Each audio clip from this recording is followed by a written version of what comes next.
പിതാവിനെ ഞങ്ങൾ ഇന്ന് സത്യത്തിൽ പ്രതീക്ഷിച്ചിരുന്നില്ല. കാരണം പിതാവ് വളരെ തിരക്കിലാണ്. പിന്നെ ഇപ്പോൾ താമരശ്ശേരിയിൽ നിന്ന് പാണക്കാട്ടേക്ക് വരാന്ന് പറയുമ്പോൾ കുറേ ദൂരമാണല്ലോ. അപ്പോൾ പിതാവിന് നോമ്പിൻ്റെ സമയമുണ്ടോ? അപ്പോൾ ഞങ്ങൾക്കും നോമ്പാണ്. ഇപ്പോൾ ഈസ്റ്ററിനോടനുബന്ധിച്ചുള്ള 50 നോമ്പ് അല്ലേ? അപ്പോൾ ആ ഒരു ബുദ്ധിമുട്ട് സഹിച്ചും കൊണ്ട് വരും എന്ന് പ്രതീക്ഷിച്ചിരുന്നില്ല. പക്ഷേ ഏതായാലും നമ്മളിപ്പോൾ ഇന്ന് ഇവിടെ കൂടാൻ നമുക്ക് പറ്റിയത് വലിയ സന്തോഷമുണ്ട്. ഇങ്ങനെ കൂടുമ്പോൾ തന്നെയാണല്ലോ. കാരണം ഇത് നമ്മുടെ അണികൾക്കാണ് ഇതിൻ്റെ ഒരു പ്രാധാന്യം. അവരാണ് ഇത് ശരിക്കും ആസ്വദിക്കുന്നതും അവരിലേക്കാണിത് എത്തുന്നത്, ജനങ്ങളിലേക്കാണ് ഇത് എത്തുന്നത്. നമ്മൾ കൂടി ഇരുന്ന് സംസാരിക്കുകയാണെങ്കിൽ ഈ സംസാരം എത്തുന്നത് ജനങ്ങളിലേക്കാണ് നമുക്കറിയാം. അത് തന്നെയാണ് നമുക്ക് വേണ്ടതും. അപ്പോൾ ആ നിലക്ക് രണ്ട് കൂട്ടരുടെയും ഈ നോമ്പിൻ്റെ ഈ സന്ദർഭം ഇതിൽ ഞങ്ങൾക്ക് വലിയ സന്തോഷമുണ്ട്. പിതാവിനെ എല്ലാ ഹൃദയത്തിൻ്റെ അടിത്തട്ടിൽ നിന്നുള്ള സ്നേഹം കൊണ്ട് ഞങ്ങളിവിടെ സ്വാഗതം ചെയ്യുക. നോമ്പ് കഴിയുന്നതോടുകൂടി പെരുന്നാളും വരും. നമുക്കുണ്ട് ഈസ്റ്റർ വരും. ആഘോഷങ്ങൾ ഒരുമിക്കുകയാണ്. പെരുന്നാളും ഈസ്റ്ററും ഒരുമിച്ച് ഏതാണ്ട് ഏപ്രിലായിരിക്കും ഈസ്റ്റർ വരും അല്ലേ? ഏപ്രിൽ 20. വളരെ സന്തോഷമുണ്ട് ഇങ്ങനെ ഒരു കൂടിക്കാഴ്ചയ്ക്ക് ഒരുമിച്ചിരുന്ന് സംസാരിക്കാനൊക്കെ സാധിക്കുന്നത്. എല്ലാവർക്കും പെരുന്നാളിൻ്റെ മംഗളങ്ങൾ സ്നേഹപൂർവ്വം ആശംസിക്കുകയാണ്. സൗഹൃദമുള്ള വളരെ നല്ല കാലഘട്ടമല്ലേ എപ്പോഴും. സ്നേഹത്തിൻ്റെയും സൗഹൃദത്തിൻ്റെയും കൂട്ടായ്മയുടെയൊക്കെ വലിയ അടയാളമാണല്ലോ. വത്തിക്കാനിലൊക്കെ പോയി അല്ലേ? വളരെ മാർപ്പാപ്പയൊക്കെ കണ്ടു. ഞാൻ 2 മാസം മുമ്പ് പോയി. അത് അവിടെ നമ്മൾ ശ്രീനാരായണ ഗുരു ജന്മശതാബ്ദിയുടെ അതിനനുബന്ധിച്ചുള്ളൊരു പ്രോഗ്രാം വത്തിക്കാനിൽ വെച്ചിരുന്നു. അപ്പോൾ അത് വത്തിക്കാനിൽ തന്നെ ആവണമെന്ന് അവിടുത്തെ പിതാക്കന്മാരും മറ്റുമൊക്കെ ആഗ്രഹം പ്രകടിപ്പിച്ചനുസരിച്ചാണ് ശ്രീനാരായണ ഗുരു അവർ സമിതി അവിടെ വെക്കാൻ വേണ്ടി തീരുമാനിച്ചത്. അത് വളരെ നന്നായി. കാരണം മാർപ്പാപ്പയുടെ ഒരു സാന്നിധ്യം എന്നുള്ളത്, കാരണം 200 രാജ്യങ്ങളിൽ നിന്നുള്ള പ്രതിനിധികളുണ്ടായിരുന്നു. 200 രാജ്യങ്ങളിലുള്ള പ്രതിനിധികൾ അവിടെ വന്നിരുന്നു. അപ്പോൾ എല്ലാവരും ഉണ്ട്. അപ്പോൾ ഞങ്ങൾക്ക് പ്രത്യേകമായിട്ട് പരിഗണനയും കേരളത്തിൽ നിന്നാന്ന് പറയുമ്പോൾ പ്രത്യേക പരിഗണന. കാരണം കേരളത്തിൽ ഒരുപാട് ബിഷപ്പുമാരും പിന്നെ കർദിനാൾ നമ്മുടെ കൂവക്കാട്. അതെ, കൂവക്കാട് അന്ന് അധികാരം ഏറ്റിരുന്നില്ല. പക്ഷെ അദ്ദേഹം കർദിനാളായിരുന്നു. കൂവക്കാട് നല്ല സ്വാധീനമാണ് അവിടെ നിന്ന് ഞങ്ങൾക്ക് മനസ്സിലായി. കാരണം കൂവക്കാട് താമസിക്കുന്നത് പോപ്പ് താമസിക്കുന്നത് തന്നെയാണ്. അദ്ദേഹത്തിൻ്റെ ആ കെട്ടിടത്തിൽ തന്നെ, അദ്ദേഹത്തിൻ്റെ അരമനയിൽ തന്നെയാണ് കർദിനാളും താമസിക്കുന്നത്. അപ്പോൾ ആ നിലക്ക് ഞങ്ങൾക്ക് പ്രത്യേകമായിട്ടുള്ളൊരു പരിഗണന കിട്ടിയിട്ടുണ്ട്. ഒന്നാമത് വത്തിക്കാനിലേക്ക് കയറുക എന്ന് പറയുമ്പോൾ ഭയങ്കര സെക്യൂരിറ്റി ഉള്ള സ്ഥലമാണല്ലോ. ലോകത്തേറ്റവും അത്രയും വലിയ VIP ഉള്ള അദ്ദേഹം. വത്തിക്കാനിലൊന്ന് പോകണമെന്ന് നേരത്തെ പറയുമായിരുന്നു. അതെ. എന്നൊരു അവസരം കിട്ടി. അപ്പോൾ ശരിക്കും ഞങ്ങൾക്ക് ഒരു സെക്യൂരിറ്റിയും ആവശ്യം വന്നില്ല. ഞങ്ങൾ ഫ്രീ ആയിട്ട് പോയി. എന്ത് വെച്ചാൽ ഞങ്ങൾ ഇന്ത്യയിൽ നിന്ന് ഡൽഹിയിൽ നിന്നുള്ളൊരു സിഖുകാരനായൊരു കൃപാണുമായിട്ടാണ് വന്നത്. സാധാരണ അതൊന്നും തടഞ്ഞു വെച്ചില്ല. സാധാരണ ഇവിടെ എയർപോർട്ടിൽ പോലും അത് കയറ്റാൻ പറ്റില്ല. അദ്ദേഹം നമുക്ക് ബേജാറായിരുന്നു ഇതും കൊണ്ടിട്ട് അദ്ദേഹം പാപ്പൻ്റെ അടുത്ത് പോയി നിൽക്കുമ്പോൾ അവർ കൃപാൻ താഴെ വെക്കൂലല്ലോ. പക്ഷെ അതൊന്നും ഇന്ത്യയിൽ നിന്ന് വന്നാന്ന് പറഞ്ഞപ്പോഴേ അവർ പിന്നെ അങ്ങനത്തെ സെക്യൂരിറ്റിക്കൊന്നും വലിയ കാര്യം കൊടുത്തില്ല. ഞങ്ങൾ എല്ലായിടത്തും ഞങ്ങൾക്ക് ഒരു സൗജന്യ പ്രവേശനം നടത്തിയാണ് എല്ലായിടത്തെത്തി. പാപ്പ ഞങ്ങളെ വളരെ സന്തോഷപൂർവ്വം സ്വീകരിച്ചു.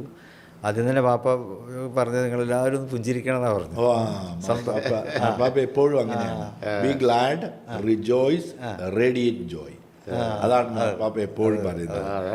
ഇസ്ലാമിക വിശ്വാസപ്രകാരം പുഞ്ചിരി എന്ന് പറഞ്ഞാൽ ഈമാന്റെ അടയാളമാണ്,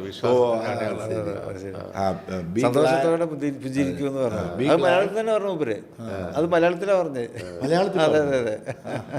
പുഞ്ചിരിക്കുക എന്ന് പറഞ്ഞു. അപ്പോൾ ഒക്കെ ഒരേ ആശയത്തിന്റെ വ്യത്യസ്ത ഇതാണല്ലോ. ചിരി വളരെ പ്രധാനമാണ്. മാർപ്പാപ്പ പറയുന്നത് ചിരിക്കുന്നവര് വിശുദ്ധരാണ്. തങ്ങളായാലും വിശുദ്ധൻ തന്നെയാണ് എപ്പോഴും ചിരിക്കുന്നത്.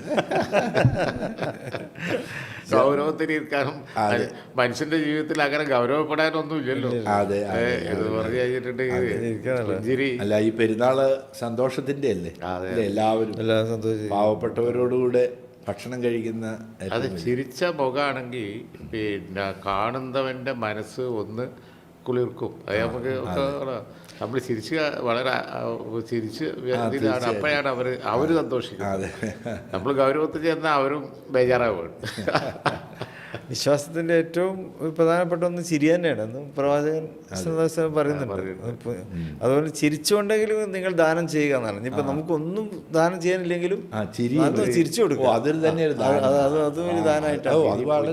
അതെ, ചിരി പുഞ്ചിരി അതാണ് അടയാളമാണ് ഒരു മനുഷ്യന്റെ പ്ലസന്റ് ആവുക. അതാ മാർപ്പാപ്പ പറഞ്ഞു, B GLAAD, rejoice, Radiant Joy.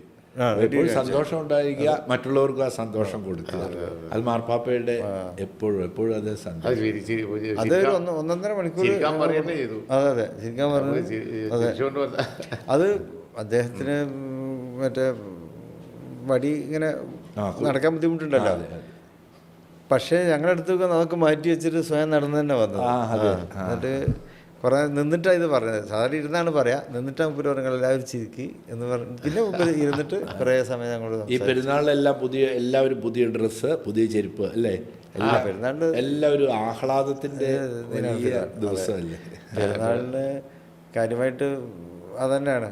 പുതിയ ഡ്രസ്സ്, പുതിയ ചെരുപ്പ്, നല്ല ഭക്ഷണം. അതെ, പ്രത്യേകിച്ച് പിന്നെ എല്ലാവരുടെയും കൂടെ ഒരുമിച്ചുള്ള പ്രാർത്ഥന. അതെ. വസ്ത്രങ്ങൾക്ക് പഞ്ഞ ഉണ്ടായിരുന്ന സമയത്തെ അതിന്റെ ഒരു വീര്യം അറിയുള്ളൂ. കാരണം പുതുവസ്ത്രം ഉടുത്ത് വരിക ഒരു വിശേഷ ദിവസം എന്ന് പറഞ്ഞാൽ ഓണത്തിനായാലും പെരുന്നാളിനായാലും ക്രിസ്മസിനായാലും ഒക്കെ അത് ആ അണിയുന്നവന്റെ ഒരു ആഹ്ലാദം ഇത്രയായിരിക്കും. അന്നത്തെ കാലത്ത് അന്നേ കിട്ടുള്ളൂ. അന്നത്തെ കാലത്ത് മുസ്ലിങ്ങൾക്ക് പെരുന്നാളിനെ കിട്ടുള്ളൂ പുതിയ വസ്ത്രം. ക്രൈസ്തവർക്ക് ക്രിസ്മസിനായിരിക്കും കിട്ടുക. അതെ, ഞങ്ങൾക്ക് സ്കൂളിൽ പുതിയ അധ്യയന വർഷം തുടങ്ങുമ്പോൾ ഒരു ജോഡി ഡ്രസ്സ്, അത് ചാച്ചൻ വീട്ടിൽ നിന്ന് നേരത്തെ തന്നെ എല്ലാം തയ്യാറാക്കി. അതുവരെ ആ ഒരു ഡ്രസ്സാണ് ഒരു വർഷത്തേക്ക്. ഒരു വർഷത്തേക്ക് ഒരു ഡ്രസ്സ് സ്കൂളിൽ ഇടുന്നത്. അത് പൊടിയാണല്ലോ, സ്കൂളിലെല്ലാം പൊടി. പക്ഷെ അതൊന്നും കാര്യമാക്കുന്നില്ല.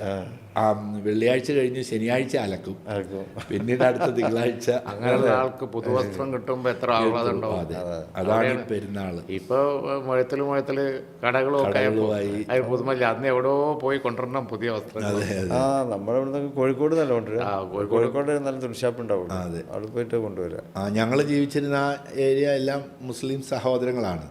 അപ്പൊ അവര് പുതിയ വസ്ത്രം ഇടുന്നതെല്ലാം നമുക്ക് കണ്ടറിയാം. പുതിയ വസ്ത്രം ഇന്ന് പുതിയത് ഇട്ടാൽ അറിഞ്ഞുകൂടും, എന്നും പുതിയത് ഇടുന്നത് പോലെ ആയതുകൊണ്ട്.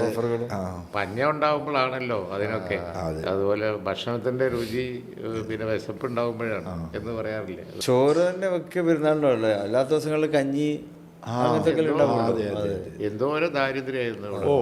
നമ്മളപ്പോ ഈ ബീഫ് ഇവിടെ കുടിയേറ്റക്കാർ വന്നിരുന്ന ആ കാലഘട്ടം വളരെ ദാരിദ്ര്യം. ഞാൻ പിന്നെ ഇപ്പോൾ സ്കൂളിലൊക്കെ പഠിച്ചിരുന്ന കാലത്ത് അപ്പോഴൊക്കെ ഇവിടെ കുടിയേറ്റം തുടങ്ങി ഊരകമലയിലൊക്കെ. ഇപ്പം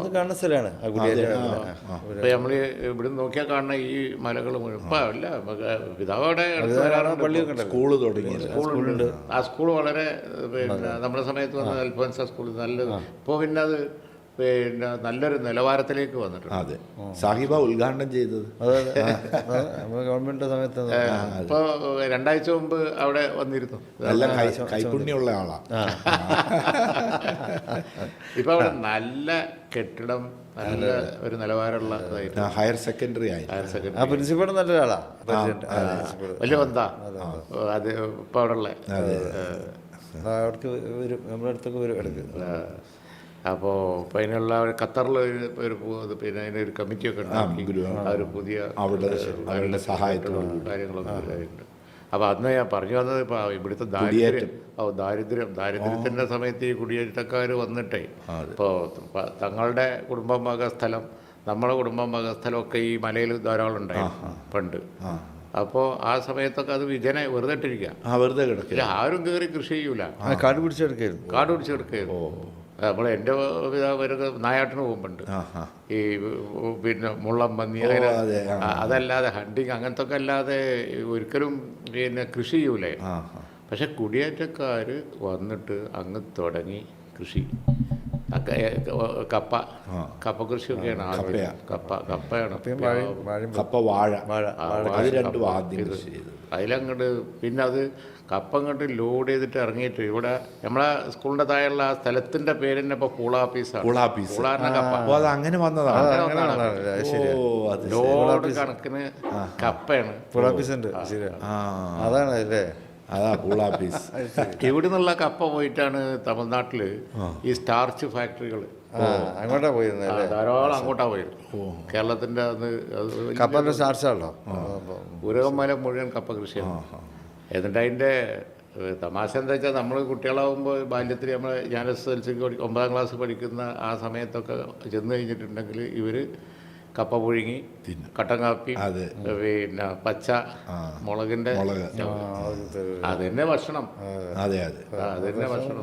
രാവിലെയും വൈകുന്നേരവും ആ രാവിലെയും വൈകുന്നേരവും അതെ. അതെ, രാവിലെ പിന്നെ 4 മണി കഴിയുമ്പോൾ ഒരു കാപ്പിയുണ്ട്, അതിന് കപ്പ് ഇറങ്ങിയാൽ പിന്നെ കയറ്റില്ലല്ലോ. അതെ, കൃഷിക്ക് ഇറങ്ങിയാൽ ഞങ്ങളൊക്കെ ചിലപ്പോൾ ഞങ്ങൾക്കൊക്കെ തരും. ശരിയാ. നമ്മളെ മേരിച്ചേട്ടത്തിൻ്റെ ഫാമിലി ഉണ്ടായിരുന്നല്ലോ, പഞ്ചായത്ത് മെമ്പറൊക്കെ ആയില്ലേ. അവരെ വീട്ടിലൊക്കെ ചെന്നിരുന്ന അങ്ങനെ ആ ഭാഗത്ത് നമ്മുടെ അവരെ മത്സരിപ്പിക്കാം. അതെ അല്ലേ.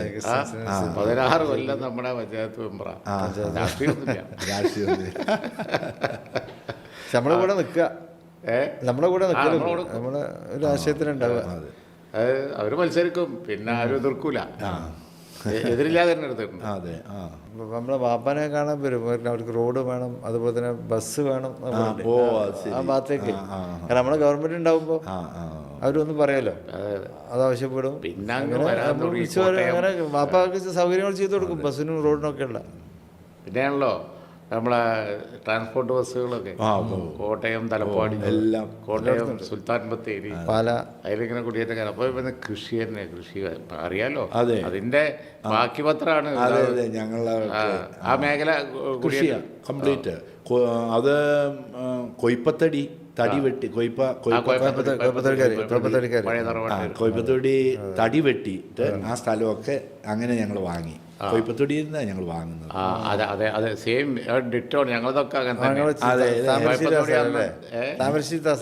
താമരശ്ശേരി അല്ല, അരീക്കോട് കൊയപ്പത്തൊടി ഇവിടെ വാഴക്കാട്. കൊയപ്പത്തൊടി പഴയ തറവാട്ട് ഇപ്പോൾ വലിയ തറവാട്ടേരായിരുന്നു, ഇപ്പോഴും ഉണ്ടല്ലോ. അവരുടെ ആയിരുന്നു അധികം സ്ഥലം. കുടിയേറ്റക്കാർ ഇപ്പോൾ നമ്മളിവിടെ വാങ്ങിയെന്ന് പറയുമ്പോൾ അവിടെ കൊയപ്പത്തൊടിൻ്റെ സ്ഥലമാണ്.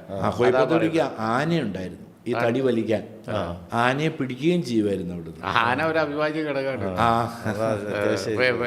പിന്നെ വയനാട്ടിലെ പിന്നെ പ്രൈവറ്റ് ഫോറസ്റ്റ് ഉണ്ടായിരുന്നു, അവിടെ ആന വീഴുമായിരുന്നു. വീഴും, കുഴി വീണ് ആന പിടിക്കാൻ വേണ്ടിയില്ലേ. ആന പിടിക്കുമ്പോൾ കക്കോടനൊക്കെ ഉണ്ടല്ലോ, ഒരു ഫോറസ്റ്റ് ഉണ്ട്, അതിൽ ആന വീഴും. ആന വീണാൽ അത് വീണ ആന വലുത് തന്നെ, അങ്ങനെയാണ്. എന്നിട്ട് അതിനെ വാരിക്കുഴിയിലിട്ട് മെരുക്കിയെടുത്ത് അങ്ങനെയാണ് ആ നാട്ടിൽ ആനകൾ കുറേ ഉണ്ടല്ലോ. എല്ലാവർക്കും ഒരാന മരം വലിക്കാനും ട്രാൻസ്പോർട്ടേഷൻ ആന വേണ്ടത്. ഞങ്ങൾക്ക് അവിടെ ഗവൺമെൻറ് സ്കൂൾ, LP സ്കൂൾ ഉണ്ടായിരുന്നു. പക്ഷേ TTC കഴിഞ്ഞവരാരും ഇല്ലല്ലോ. തിരുവനന്തപുരത്ത് നിന്നാണ് വരുന്നത്. അവരവിടെ നിന്ന് വരുന്ന ടീച്ചർ ക്ലാസ്സിൽ പഠിപ്പിച്ചു തക്കാളി. അതെന്താണെന്ന് നമുക്കറിഞ്ഞുകൂടല്ലോ തക്കാളി. ടീച്ചർ പറഞ്ഞ് കാണിക്കാമെന്ന് ടീച്ചർ താമസിക്കുന്ന സ്ഥലത്ത് കൊണ്ടുപോയി. 8ാമത്തെ വയസ്സിലാണ് ഞാൻ ആദ്യമായിട്ട് തക്കാളി കാണുന്നത്. തക്കാളി ഇല്ല, നമ്മുടെ നാട്ടിലില്ലല്ലോ. ഇല്ല, തക്കാളി ഇല്ല. നമ്മുടെ നാട്ടിൽ ഇവിടുത്തെ പച്ചക്കറി എന്ന് പറഞ്ഞു കഴിഞ്ഞാൽ ചേമ്പ്, ചേന, അതുപോലെ തന്നെയുള്ള അങ്ങനെയുള്ള കാര്യങ്ങൾ. തക്കാളി പണം കൊടുത്ത് വാങ്ങണല്ലോ, പണം ഇല്ലല്ലോ. പിന്നെ ഇലകൾ എന്ന് പറഞ്ഞു കഴിഞ്ഞാൽ ഇപ്പോഴത്തെ ഈ ഇമ്പോർട്ടഡ് ഇലകളൊന്നും ഇല്ലല്ലോ. താള്, തവര, തവരായിരിക്കും. ചേമ്പിൻ്റെ പട്ടിണികൊണ്ട് ആളുകൾ പറയില്ല തന്നെ. ചക്കി വാങ്ങി 6 മാസം, താളും തവരും 6 മാസം കൂട്ടാൻ വെക്കാൻ. ചക്കി വാങ്ങി കൊണ്ട് 6 മാസം, പിന്നെ മറ്റ് താളും തവരും. വേനലാകുമ്പോൾ താളും തവരും. ഞങ്ങൾക്ക് നല്ല സൗഹൃദമായിരുന്നു. രാജൻകുട്ടാജി ഉണ്ട് അരീക്കോട്, അദ്ദേഹം ആയിരുന്നു ഞങ്ങളുടെ ബാങ്ക്. നമുക്ക് കൃഷിയൊക്കെ ചെയ്ത് കഴിയുമ്പോൾ നമുക്ക് പണം ഇല്ലല്ലോ, അദ്ദേഹം നേരത്തെ പണം തരും. ഞങ്ങൾ പഠിക്കാനൊക്കെ, ഞങ്ങൾ കുട്ടികൾക്ക് പഠിക്കാനെല്ലാം പണം തരും. നമുക്ക് കമുക്, ഈ അടയ്ക്ക, തെങ്ങ്, ഇതുപോലെ എല്ലാം ആകുമ്പോൾ അദ്ദേഹത്തിൻ്റെ കൊണ്ട് കൊടുക്കും. അങ്ങനെ ആയിരുന്നു. ഞങ്ങളുടെ ഒരു ബാങ്കായിരുന്നു അദ്ദേഹം. കൃഷി വരിൽ നിന്ന് പഠിക്കണം.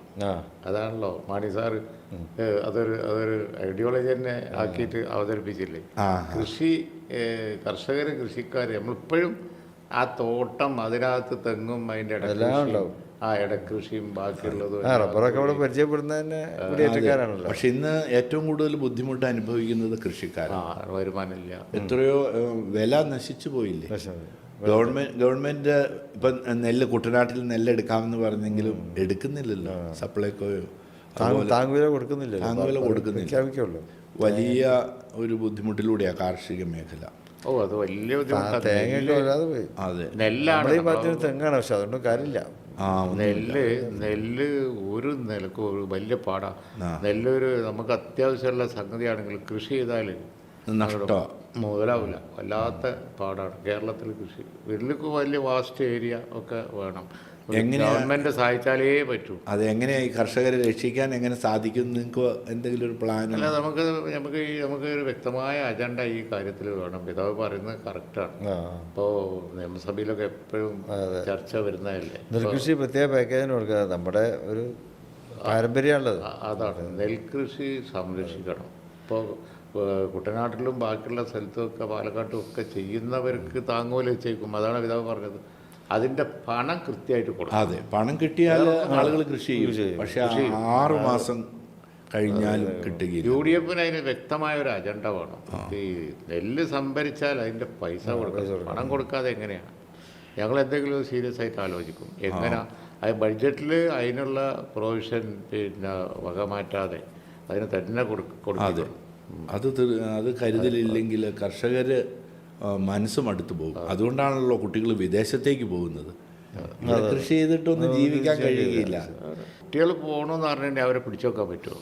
കാരണം എന്താണെന്ന് വെച്ചാൽ അവർ ക്വാളിറ്റി എഡ്യൂക്കേഷൻ കഴിഞ്ഞാൽ ഓപ്പർച്യൂണിറ്റി, ഇതാണല്ലോ അവർക്ക് വിദേശത്ത് പോയാൽ കിട്ടുമെന്ന് തോന്നൽ. നമുക്കത് കൊടുക്കാൻ കഴിയണം, എന്നാലേ ഈ വിദേശത്തേക്കുള്ള ഒഴുക്ക് കിട്ടുള്ളൂ.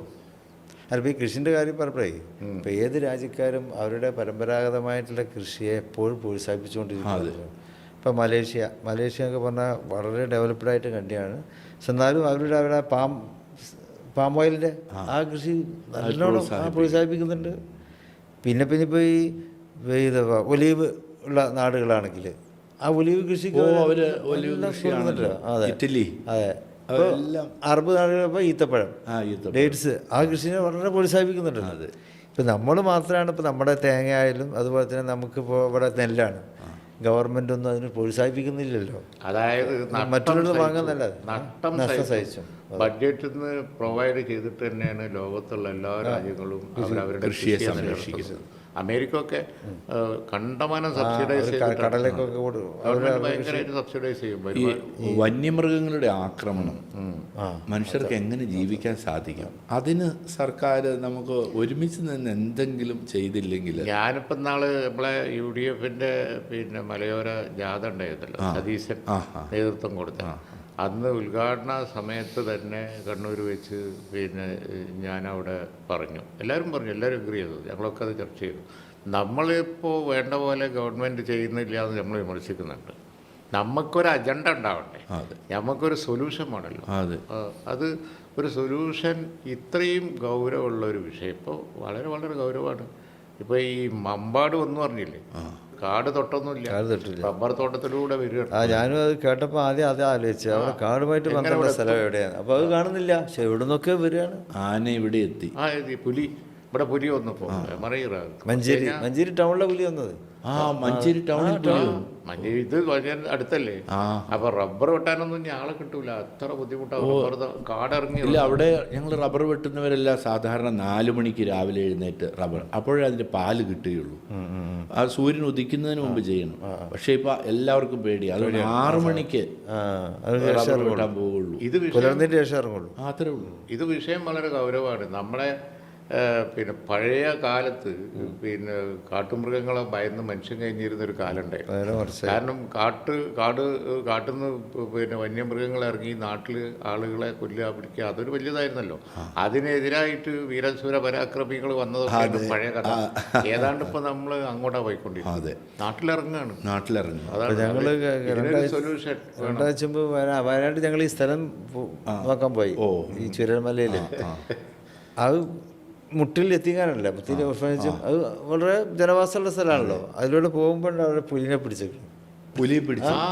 ഞങ്ങള് പിന്നെ ഈ പ്രളയത്തിന്റെ സ്ഥലം നോക്കാൻ വേണ്ടി ടൗണിൽ നിന്ന് വളരെ അടുത്തുള്ള സ്ഥലമാണെന്ന് പറഞ്ഞിട്ടാണ് ഞങ്ങൾ നടന്ന് നോക്കുന്നത്. ഞങ്ങൾ ഒരു സ്ഥലം നോക്കാൻ ചെല്ലുമ്പോൾ അതിന്റെ കുറച്ച് അപ്പുറത്തായിട്ട് ഒരു പുലി കുടുങ്ങിയിട്ടുണ്ട്. ഞങ്ങൾ ഇറങ്ങി കണ്ടു. അതിന് പുലി വേലിമ കുടുങ്ങിയതാ. പിന്നെ അർത്ഥം എന്താന്ന് വെച്ച് കഴിഞ്ഞാല് ഇതൊരു വലിയ എമർജൻസി സിറ്റുവേഷൻ ആവും. ഇവിടെ ഒന്നും ഇത് നിൽക്കൂല. കാരണം ഈ വേനലൊക്കെ വന്നാൽ ഈ ആനക്കാണെങ്കിലും അല്ലാതെ പുലിക്കാണെങ്കിൽ അല്ലാതെ ഒന്നും കാട്ടിൽ വലിയ തീറ്റയും ഭക്ഷണമൊന്നും കാണൂല. അവിടെ ഉണങ്ങിയൊക്കെ പിന്നെ അത് കിട്ടുന്നിടത്തേക്ക് ഇറങ്ങല്ലേ, കിട്ടുന്ന സ്ഥലത്തേക്ക് ഇറങ്ങാണോ. മനുഷ്യനും അതിൻ്റെ ഭക്ഷണമാണ്, മൃഗങ്ങളും അതിൻ്റെ ഭക്ഷണമാണ്, വെള്ളവും വേണം ഇങ്ങോട്ട് വരും. എന്തെങ്കിലും സൊല്യൂഷൻ ഉണ്ടാക്കി ലോകത്തുള്ള അന്താരാഷ്ട്ര സമൂഹം എല്ലാവരും ജനങ്ങളുടെ സുരക്ഷിതത്തിന് വേണ്ടി ഈ മൃഗങ്ങളെ നിയന്ത്രിക്കും. വെടിവെച്ച് വന്ന ഒരു രീതിയുണ്ട്. നമുക്കതില്ല. നമ്മള് ഒന്നുകില് പിന്നെ ആശാന്റെ നെഞ്ചത്ത് അല്ലെങ്കിൽ കളരിക്ക് പുറത്ത് എന്ന് പറയുന്നത്. പണ്ട് എല്ലാത്തിനെയും കയറി വെടിവെച്ച്. പക്ഷെ ഇപ്പൊ ഒന്നും പാടില്ല. അത് തെറ്റാണ്. കാരണം ഇവിടെ നിയമം എന്തോ പോപ്പുലാരിറ്റിക്ക് വേണ്ടിയിട്ടാണ് ഇവിടെ നിയമം കൊണ്ടുവരുന്നത്, അല്ലാതെ അതൊരു മറ്റുള്ളതൊന്നല്ല. നിയന്ത്രിക്കണം, അത് നിയമം വേണം. അതാണ് ഇപ്പൊ മേനകാഗാന്ധി അത് നിയമം കൊണ്ടുവന്നു, വെച്ച് നായിനും കൊല്ലട്. അതുകൊണ്ട് ഒരു ശാസ്ത്രീയമായ പേപ്പട്ടികളും ഒക്കെ വർദ്ധിച്ചല്ലോ. അതെ, നമുക്ക് കോപ്പി ചെയ്യാം. കാരണം ഒരുപാട് ഡെവലപ്ഡ് രാജ്യങ്ങൾ ഫോറസ്റ്റ് സംരക്ഷിക്കുന്നവരാണ്, എല്ലാവരും മൃഗങ്ങളെയും സംരക്ഷിക്കുന്നവരാണ്. പക്ഷേ ഒരു സർട്ടൻ ലിമിറ്റ് കഴിഞ്ഞാൽ മനുഷ്യന് ഇത് ബുദ്ധിമുട്ടായി വരുന്ന സമയത്ത് കാട്ടുമൃഗങ്ങളെ അതിനവർക്ക് ഒരു രീതിയുണ്ട്. ഇത് നാട്ടിലിറങ്ങി പിന്നെ അത് കാട്ടുമൃഗമല്ലല്ലോ, അത് ഒരു ഭീകര ജന്തുവാണ്. പിന്നെ അതിനെ പിന്നെ വെടിവെക്കാനുള്ള അത് ഇന്നിപ്പോൾ എല്ലാവരും ഡിസ്കസ് ചെയ്യുന്നുണ്ട്. ആ പോയിട്ട് ഇതിലൊരു രാഷ്ട്രീയത്തിൽ സജീവമായിട്ടുള്ളവർ ഞങ്ങളെ രക്ഷിക്കണം, കർഷകർ. അതല്ല, കറക്റ്റാണ്. ഞങ്ങള് പിന്നെ ഞാനതാ നിയമ പരിരക്ഷ കൊടുക്കണം. തീർച്ചയായിട്ടും. അതാണ് നമ്മളിപ്പോൾ ഇപ്പോഴത്തെ ഗവൺമെന്റ് ചെയ്യുന്നില്ല പോരാന്ന് പറയുമ്പോൾ നിങ്ങളെന്ത് ചെയ്യും എന്നുള്ളതാണ് ഈ ചോദ്യം.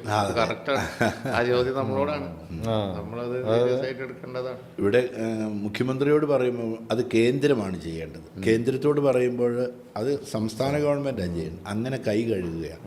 പാവപ്പെട്ടവരെന്ത് ചെയ്യാൻ സാധിക്കും? വലിയ കഷ്ടം. നമ്മളെ താമരശ്ശേരി രൂപതൻ്റെ ആ അതിർത്തിയിലുള്ള സ്ഥലങ്ങളൊക്കെ മുഴുവൻ ഇതിന് പ്രോണായിട്ട് നിൽക്കുന്ന സ്ഥലങ്ങളാണല്ലോ. അതേ വലുപ്പം കേരളത്തിൻ്റെ ഒരറ്റം മുതലും മറ്റേ അറ്റം വരെ എവിടെ വേണമെങ്കിലും ഇപ്പോൾ വന്യജീവികൾ ആക്രമണം ഉണ്ടാവാം എന്നുള്ള സ്ഥിതിയായി. അപ്പോൾ ഞങ്ങളൊരു അജണ്ട സീരിയസ് ആയിട്ട് എടുക്കുക, അത് വളരെ സീരിയസ് ആയിട്ട് എടുക്കുക. അല്ലെങ്കിൽ ആളുകൾ ഇങ്ങനെ കൃഷി ഉപേക്ഷിക്കും പൂർണ്ണമായി. ഇപ്പോൾ ഞങ്ങളുടെ പല സ്ഥലങ്ങളും ആളുകൾ കൃഷി ഉപേക്ഷിച്ചു പൂർണ്ണമായിട്ടും. അത് വെറുതെ കിടക്കുകയാണ്. മക്കളെ എങ്ങനെയെങ്കിലും +2 കഴിഞ്ഞ ഉടൻ തന്നെ Germany, Italy, America, Canada, Australia, ഇവിടെ ആരും ഇല്ലാതെയാകുക. അതെന്തൊരു വലിയ ശോഷണമാണ് ഈ സംസ്ഥാനത്തിന് തന്നെ, രാജ്യത്തിന് തന്നെ. മറ്റു രാജ്യങ്ങൾ അവർക്ക് എല്ലാ സൗകര്യങ്ങളും ചെയ്തു കൊടുക്കുന്നുണ്ട്. മറ്റൊരു ഗുരുതരമായ പ്രശ്നത്തിലേക്കാണ് പിതാവ് ഇപ്പോൾ അതാണ്. ഇവിടെ ആളില്ല, കുട്ടികൾ പോകുന്നു. അതന്നെ, അവർക്ക് നല്ല തൊഴിലവസരം കിട്ടുന്നുണ്ട്. അതുകൊണ്ടാണ് പഠിച്ചാലും അവിടെ തന്നെ നിൽക്കുകയാണ്. ഒന്നാമത് നമ്മുടെ ഹയർ എഡ്യൂക്കേഷൻ യൂണിവേഴ്സിറ്റികൾ കോളേജുകളൊക്കെ ഒരുപാട് താഴേക്ക് പോയി.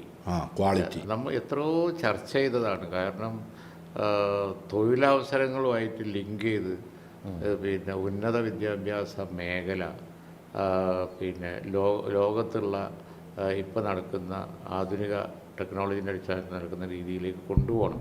അപ്പോഴാണ് പിന്നെ പഠിച്ച് പുറത്തിറങ്ങുന്ന ഒരാൾക്ക് ജോലി അറിയാം, അയാളെ ആവശ്യം ഉണ്ടാവും. അതാണ് മോഡേൺ രീതി. എല്ലാ യൂണിവേഴ്സിറ്റിയൊക്കെ ലിങ്ക്ഡ് ആണല്ലോ. അല്ല, പുതിയ യൂണിവേഴ്സിറ്റി ഇവിടെ വരുന്നുണ്ടെന്ന്. അതെ, ഇപ്പോൾ ഒരു പുതിയ യൂണിവേഴ്സിറ്റി വരുന്നുണ്ട്. ഇത് ഞാൻ പറഞ്ഞു വന്നത് എന്താ വെച്ചാൽ ഇത് എന്നോ ചെയ്യേണ്ടതാണ്. വൈകിപ്പോയി, വളരെ വൈകി. പണ്ട് പിന്നെ AK ആൻ്റണി മുഖ്യമന്ത്രി ആയിരിക്കുന്ന സമയത്ത് ഒരു ജിമ്മുണ്ടായിരുന്നു, ഗ്ലോബൽ മീറ്റ്. അന്ന് ഈ ഹയർ എഡ്യൂക്കേഷൻ നമ്മൾ പരിഷ്കരിച്ചില്ലെങ്കിൽ വരാൻ പോണ ദുരന്തം ഇതാണ്. കുട്ടികൾ ഇവിടെ നിൽക്കില്ല, മുഴുവൻ ഒഴുകും. ബ്രെയിൻ അന്ന് പറഞ്ഞു അന്ന് ബ്രെയിൻ ഡ്രെയിൻ ഉണ്ടാവുന്ന അന്ന് നമ്മൾ പറഞ്ഞതാണ്.